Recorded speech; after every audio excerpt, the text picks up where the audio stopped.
They called me the family failure, the ugly duckling who couldn't cut it. When I dropped out of college, my parents looked at me like I was dead to them. My sister wouldn't even acknowledge my existence. They cut me off completely, erased me from family photos, told relatives I was traveling abroad just so they wouldn't have to admit I existed. But 4 years later, when I showed up at my sister's graduation ceremony, every single person in that auditorium turned to stare. Because the family dropout they'd disowned was now worth more than all of them combined. This is the story of how being called worthless became the fuel that transformed my entire life. My name is Marcus, and I need you to understand something about my family before we go any further. We weren't rich, but we were obsessed with appearing successful. My parents were both educators. My mom taught high school English. My dad was a community college professor, and to them, education wasn't just important, it was everything. It was their religion, their identity, their entire measure of human worth. My older sister Jennifer was their golden child. Straight A's since kindergarten, valedictorian, full ride to a prestigious university, the works. She was everything they'd ever dreamed of. Then there was me. I wasn't stupid, but I also wasn't Jennifer. I got B's and C's. I liked working with my hands, fixing things, building things. I'd spend hours in our garage taking apart old computers and putting them back together. My dad would walk in, see me surrounded by circuit boards and cables, and just shake his head with this look of profound disappointment. Like he was thinking, where did we go wrong? When I graduated high school, there was never a question of whether I'd go to college. It was just expected. So I enrolled at State University as a computer science major because it seemed like the closest thing to what I actually enjoyed doing. And for the first semester, I tried. I really did. Bus, miserable. I'd sit in these massive lecture halls listening to professors drone on about theoretical concepts when all I wanted to do was actually build something, create something with my hand. The breaking point came during my second semester. I'd started doing computer repair on the side, just helping out dorm mates who had tech problems. Word spread fast, and suddenly I was making $300, sometimes $400 a week, just fixing laptops and building custom Cs for gamers. I was good at it. Really good. And for the first time in my life, I felt like I was doing something that mattered, something I was actually talented at. Meanwhile, I was failing 2 classes and barely scraping by in the others. I'd stay up until 3 in the morning fixing someone's computer, then try to drag myself to an 8 a.m. calculus class where nothing made sense and nothing felt real. The contrast was stark. In one world, I was skilled and valued and making money. In the other, I was struggling and miserable and going into debt. So I made a decision. I dropped out. I didn't tell my parents I was going to do it. I just did it, and then I called them. That phone call is seared into my memory like a brand. My mom answered, and when I told her I'd withdrawn from school, there was just silence. Long, horrible silence. Then I heard her call my dad over, and I had to explain it again. My dad's voice went cold in a way I'd never heard before. He said, and I quote, "If you're throwing away your future, don't expect us to watch. Don't come home." I tried to explain about the computer repair business I wanted to start, about how I was already making decent money, about how this felt right for me. But he just talked over me, told me I was making the biggest mistake of my life, that I'd end up a nobody, a nothing, a cautionary tale. My mom got on the phone crying, saying I was breaking her heart, asking how she was supposed to face her colleagues knowing her son was a college dropout. Then Jennifer got on the phone. Sweet, perfect Jennifer. She told me I was selfish, that I was embarrassing the family, that I'd always been lazy and now I was proving everyone right. She said, "Don't bother calling me anymore. I don't want to be associated with a quitter." That was the last real conversation I had with my family for 4 years. I went back to campus, packed up my dorm room, and moved into a tiny studio apartment that cost almost nothing. I had about $3,000 in savings from my repair business and absolutely no safety net. If I failed, I'd be homeless. That knowledge was terrifying, but it was also clarifying. I had to make this work. Those first 6 months were brutal. I advertised my computer repair services everywhere: Craigslist, Facebook Marketplace, community boards, local coffee shop. I charged less than the big box stores, but provided way better service. I'd come to people's homes, fix their issues on the spot, explain what went wrong in terms they could understand. I was professional, reliable, and genuinely good at what I did. Slowly, painfully, the business grew. One satisfied customer would tell another. I started getting calls from small businesses who needed IT support but couldn't afford a full-time tech person. I became their guy. I'd maintain their networks, fix their problems, set up their systems. Within a year, I was making more than I would have at any entry-level job with a college degree. But it wasn't enough to just survive. I wanted to prove something. To my family, sure, but more importantly to myself. So I started learning everything I could about cybersecurity. I'd spend every spare moment taking online courses, reading forums, practicing on my own systems. I taught myself penetration testing, network security, data protection. I got certified in CompTIA Security Plus, then CEH, then CISSP. Each certification was something I did on my own dime, studying late into the night after full days of work. Meanwhile, my family had completely iced me out. I tried calling a few times in that first year. The calls went unanswered. I sent a birthday card to my mom. No response. I messaged Jennifer on Facebook. She blocked me. It was like I'd died. I later found out from a cousin that they were telling extended family I was traveling in Europe, finding myself.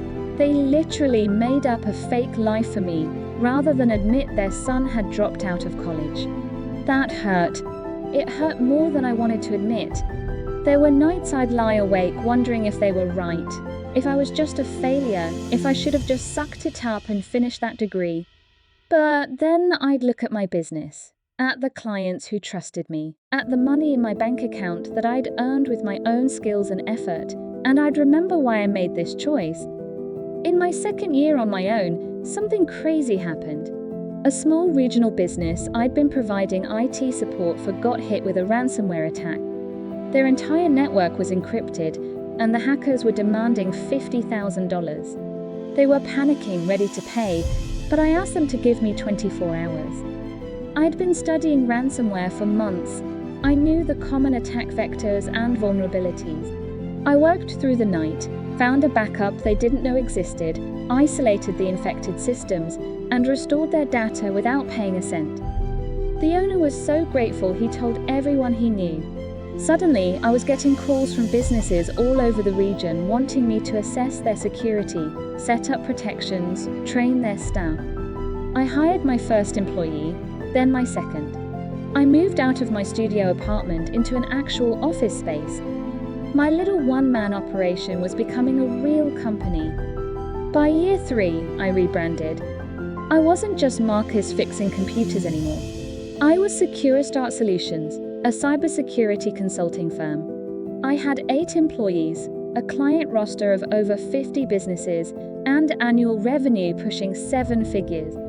I got written up in the local business journal as one of the area's 30 under 30 entrepreneurs to watch. I was meeting with CEOs, giving presentations, being taken seriously in a way I never had been before. And through all of it, radio silence from my family. I'd stopped trying to reach out. The rejection had been too complete, too painful. I told myself I didn't need them, that I'd built something incredible without their support or approval. And that was true. But there was still this hollow space where there used to be, this wound that wouldn't quite heal.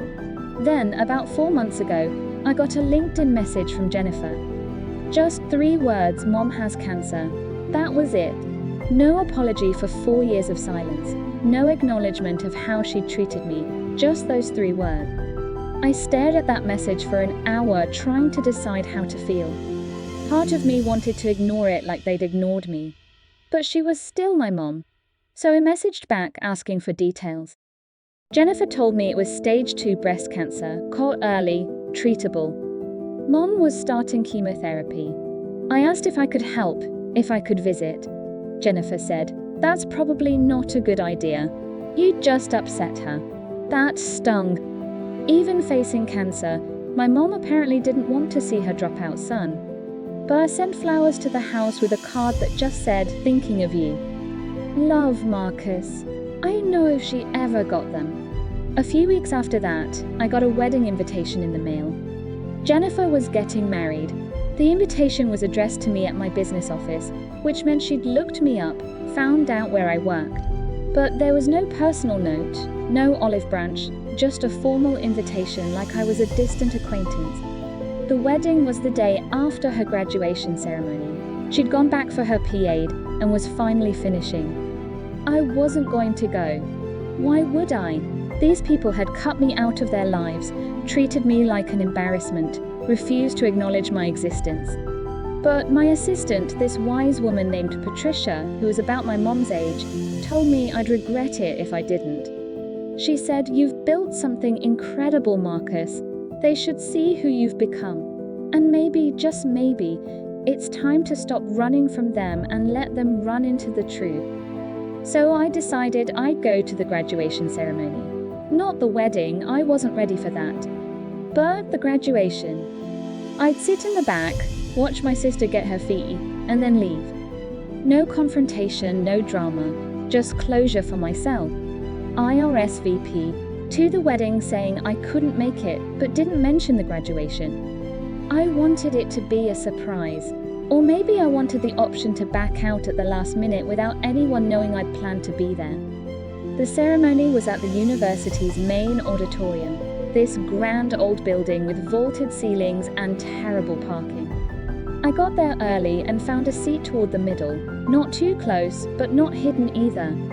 I wore one of my good suits, the kind I wore to pitch major clients. I looked successful because I was successful.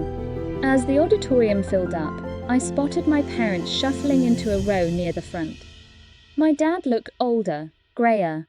My mom was wearing a wig, probably because of the chemo. Seeing them after 4 years was surreal. They were my parents, but also strangers. The ceremony started, and it was the usual academic pageantry. Speeches about achievement and perseverance and the future. I barely listened. I was watching my parents trying to read their body language, wondering what they were thinking. Did they ever think about me? Did they regret how things ended? Or had they truly written me off as a lost cause? Then they started calling names for the doctoral candidates. There weren't many, maybe 30 people total. Each one walked across the stage to shake the dean's hand and receive their diploma. When they called Jennifer Martinez, my parents stood up and cheered. My mom was crying. My dad had his phone out recording everything. They were so proud, and I felt this complicated mix of happiness for Jennifer and pain for myself. Would they have ever looked at me like that? Jennifer gave a short speech as the student representative. She talked about perseverance, about not giving up when things get hard, about the importance of education in building a better future. It was a good speech, genuinely moving. But I couldn't help thinking about the irony. She was talking about perseverance while having given up on her own brother without a second thought. After the ceremony ended, there was a reception in the lobby. I should have left. That was the plan, but something made me stay. Maybe it was Patricia's words echoing in my head. Maybe it was 4 years of hurt finally demanding to be acknowledged. I walked into that lobby, got a glass of punch, and waited. It took about 15 minutes for them to spot me. I saw the exact moment my mom's eyes landed on me across the room. She froze mid-sentence in whatever conversation she was having. She grabbed my dad's arm and pointed. He turned and his face went through about 5 different expressions in 2 seconds. Confusion, recognition, shock, and something I couldn't quite read. Jennifer was taking photos with friends, but my mom must have signaled to her because she looked over too. Her face went pale. I didn't move. I just stood there holding my punch, waiting. They had to make the choice to approach me or not. The ball was in their court. I watched them have a frantic, whispered conversation, the three of them huddled together looking over at me every few seconds. Finally, my dad started walking toward me. My mom and Jennifer followed. The walk across that lobby probably took 10 seconds but felt like an hour. My dad reached me first. He opened his mouth, closed it, then said, "Marcus, what are you doing here?" "No, how are you?" "Oh, it's good to see you." Just confusion that I had the audacity to show up. I kept my voice level, calm. I came to watch my sister graduate. "Congratulations, Jennifer. PhD is a big deal." Jennifer just stared at me like I was a ghost. My mom looked like she might cry, but not in a happy way. This is ruining Jennifer's special day kind of way. My dad said, "You should have told us you were coming." I replied, "Would you have wanted to know? You made it pretty clear I wasn't part of this family anymore." That landed hard. My mom flinched. My dad's jaw tightened. Jennifer found her voice and said, "You can't just show up after 4 years and make this about you, Marcus." "This is my day." I nodded. "You're right. It is your day. And I'm not here to make it about me. I'm here because you're my sister, and I wanted to see you accomplish something incredible. That's it. I'm not asking for forgiveness or reconciliation or anything. I just wanted to be here." The punch in my hand was shaking slightly. I was more nervous than I'd realized. I chose truth. I run a cybersecurity consulting firm. Secure Start Solutions. We have 18 employees now and work with businesses across 3 states. Last year, we did about 2.3 million in revenue. I've been doing pretty well, actually. The silence that followed was deafening. My dad's face went blank. My mom's mouth literally dropped open. Jennifer looked like I'd slapped her. My dad recovered first. "You're lying." I pulled out my phone, opened our company website, and handed it to him. "That's me. That's my company. Feel free to look it up. We were in the Regional Business Journal a few months ago if you want independent verification." He stared at the phone, scrolling through the site, his expression unreadable. My mom leaned over to look, and I watched as the reality sank in. Their dropout son, the family embarrassment, had built something real. Jennifer was the one who asked the question I knew was coming. How did you do that without a degree?" "Everyone knows you need education to succeed." I smiled, and it wasn't a kind smile. "You need skills to succeed, Jennifer. I learned mine through experience, certifications, and actually doing the work. Turns out businesses care more about results than credentials." My mom started crying, really crying this time. She said, "Why didn't you tell us? Why didn't you reach out?" The anger I'd been holding back for 4 years surged up. "I tried, Mom. I called. I sent cards. I messaged. You blocked me. All of you. You told people I was in Europe rather than admit I dropped out. You erased me because I didn't fit your perfect family narrative. I'm not the one who cut off contact." My dad, to his credit, looked ashamed. He said quietly, "We thought we were doing the right thing." "Tough love. We thought you'd come to your senses and go back to school." I laughed, and it came out bitter. "Tough love? You disowned me. You called me a failure before I even had a chance to prove what I could do. You want to know the truth? I built this company to spite you. Every late night, every risk, every success, part of it was me screaming, 'Look what I did without you.' And now here we are." People were starting to notice our conversation. The happy reception buzz was dying down around us as folks tuned in to the family drama unfolding. Jennifer hissed, "Can we not do this here?" I shook my head. "No, we're doing this here. Because this is the first time in 4 years you've had to actually face me. You couldn't hang up, couldn't block me, couldn't pretend I don't exist. So yeah, we're doing this here." My mom reached out like she wanted to touch my arm, but I stepped back. She said, "Marcus, I'm so sorry. We were wrong. We were so wrong. I've missed you every single day." I wanted to believe her. Part of me desperately wanted to just accept the apology and have my family back. But the hurt was too deep, too raw. "You have cancer, and you still didn't want to see me. Jennifer told me it would upset you." "What does that say?" My mom looked at Jennifer, betrayed. "You told him that. Jennifer, how could you?" Jennifer had the decency to look guilty. I thought. I didn't think he'd actually care. I thought he'd moved on, built this new life. I said, "Of course I care. She's my mom. You're my sister. You think I stopped loving you just because you stopped loving me? That's not how it works." My dad finally spoke up. His voice was heavy, tired. "We never stopped loving you, Marcus. We were afraid you'd throw your life away, end up struggling, and blame us for not stopping you. We thought we were protecting you with consequences. We were stupid. We were cruel. And we were wrong." Those words, coming from my dad who never admitted fault about anything, broke something in me. The anger started draining away, replaced by exhaustion. I said, "I don't know if we can fix this. I don't know if I'm ready to forgive, but I need you to understand something. I'm not here because I need you anymore. I'm not the scared 20-year-old who didn't know if he'd make it. I've made it. I'm successful, I'm happy, and I did it all without your support.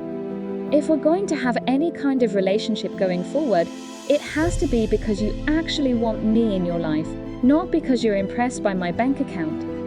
Jennifer surprised me by speaking up. "I want you in my life, Marcus. I've wanted to reach out so many times, but I was too proud, too stubborn. I thought you'd hate me for how I treated you. I'm getting married next week, and the whole time we've been planning it, I've been thinking about how you should be there. How you should be walking me down the aisle with Dad. But I didn't think I deserved to ask." I looked at my sister, really looked at her. She'd aged too. She looked tired, like the perfect life she'd been chasing had worn her down. I said, "I don't hate you. I'm hurt, I'm angry, but I don't hate you. You're still my sister." She started crying, and before I could stop myself, I stepped forward and hugged her. She collapsed into me sobbing, saying she was sorry over and over. My mom joined the hug, then my dad, and suddenly, we were all standing there in the middle of the reception, this broken family trying to piece itself back together. We talked for 2 hours after that. Really talked. I told them everything, the struggles of the first year, the breakthrough with the ransomware case, building the company, the loneliness of doing it all without them. They told me about their regrets, about how the house felt empty, about how they'd realized too late that they'd valued reputation over relationship. My mom told me about her cancer treatment, and I promised I'd be there for her appointments if she wanted me there. Jennifer asked if I'd come to her wedding. I said yes. It wasn't perfect.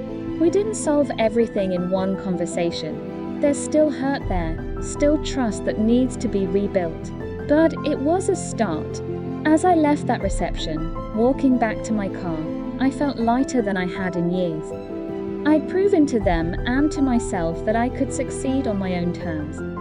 And now maybe we could figure out how to be a family again. Here's what I want you to take from my story. Your family's approval, while it matters, cannot be the foundation of your self-worth. Sometimes the people who are supposed to support you will let you down in the most painful ways. Sometimes their vision for your life will be completely wrong for who you are. And sometimes you have to choose between their expectations and your own truth. I chose my truth. It cost me 4 years with my family, and that's time I can never get back. But it also gave me a life I'm proud of, skills I value, and the knowledge that I can stand on my own. If you're facing a similar choice, if people are telling you that your dreams are worthless or that you're making a mistake because you're not following their prescribed path, I want you to know this: they might be wrong. They probably love you, they probably think they're helping, but they might be completely, utterly wrong about what you're capable of. Trust yourself. Do the work. Prove them wrong, not out of spite, but out of love for your own potential. And maybe, like me, you'll find that once you've proven yourself, the people who doubted you will finally see what you saw all along. Thanks for watching. If this story resonated with you, let me know in the comments. Have you ever been called a failure by people you love? How did you handle it? I read every comment and I'd love to hear your stories. Don't forget to like and subscribe if you want more content about overcoming adversity and building success on your own terms. Until next time, remember, their rejection is not your reality. You get to write your own story. Make it one worth reading.